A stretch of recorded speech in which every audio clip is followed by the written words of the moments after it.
Our communities are under attack. We have been hearing a lot of hate and division. But if we come together and make our voices heard, we can protect our community. One way to do this is to vote, if you can, to uplift the voices of our community. There's the old saying, if you're not at the table, you're on the menu. So for those of us that can vote, we must show up at the table and cast our ballot together as one community. But remember, you're not alone. We're here to walk you through from registration to the ballot box. First, let's start off with some important dates to remember for the election.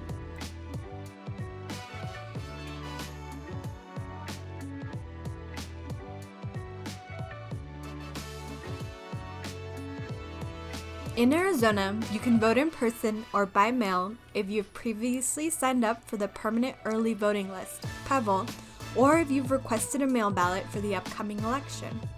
The last day to sign up for PEVL or request a mail ballot is October 23, 2020. If you haven't requested a mail ballot yet, we recommend you do that right now. Ballots are mailed starting October 7, 2020, so start to be on the lookout for your ballot then. Once you receive your ballot, use a black or blue pen to completely fill in the oval next to the candidate you want to vote for each office on the ballot. Make sure you take your time here to fill in the bubbles correctly to ensure your ballot is counted.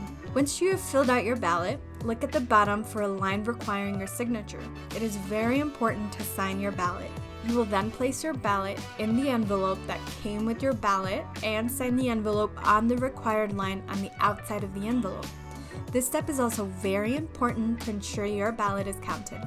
Once you filled out your ballot and signed the envelope, you have two options for turning in your ballot. Option 1, mail. You can place your ballot inside the signed prepaid envelope in your mailbox. When doing this option, there are 3 important things to keep in mind. 1, you must mail your ballot several days in advance because your ballot has to be received by the recorder's office by election day. It is recommended you mail back your ballot no later than October 27th to make sure it gets there on time. But the earlier you mail the ballot, the better to ensure your ballot is counted. 2, if there are multiple voters at your address, make sure that you keep your ballots and envelopes separate. Each is barcoded and intended for each specific voter in the house, and you will want to make sure you don't mix them up. 3, you can and should go to My Arizona Vote to confirm that your ballot was received and counted. Option 2, drop off your ballot in person.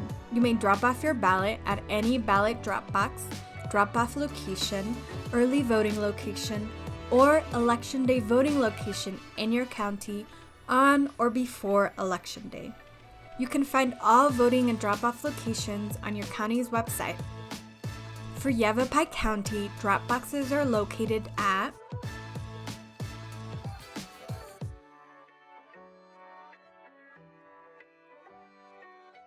If you're able, we recommend this option to ensure your ballot gets to where it needs to go on time, especially if it is around or after October 27th. You can also vote in person starting on October 7th, 2020 until October 30th, 2020. When voting in person, you must bring a form of identification. You will only need one of these forms unless the address on these forms of identification is different from where you are registered to vote. A valid Arizona driver's license, a valid Arizona non-operating identification card, a tribal enrollment card or other form of tribal identification, a valid United States federal, state, or local government issued identification. If you do not have one of those forms of identification or the address is different, then you will need to bring 2 of these with you.